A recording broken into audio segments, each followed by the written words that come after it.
বদরের ময়দানে এই পাশে কোরাইশ, এই পাশে মুসলমানেরা। বিশ্বনবী জ্বালাময়ী ভাষণ দিলেন, বললেন কুমু ইলা জান্নাতিন আরদুহাস সামাওয়াতি ওয়াল আরদ উইদ্দাত লিল মুত্তাকিন। ও আমার সাহাবারা, ওই জান্নাতের দিকে ছোট, যে জান্নাত আকাশ জমিন বিস্তৃত। তোমরা দেখতে পাচ্ছ এটা বদরের ময়দান না, এটা আল্লাহর জান্নাত। আওয়াজ করে পড়েন আল্লাহু আকবার। বিশ্বনবী বললেন ছোট ওই জান্নাতের দিকে, যে জান্নাতের বিস্তৃতি আকাশ জমিন বিস্তৃত।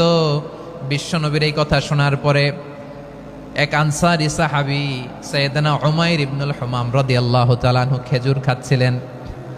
তিনি বিশ্বনবীর দিকে তাকিয়ে কথা শুনছেন আর খেজুর খাচ্ছেন।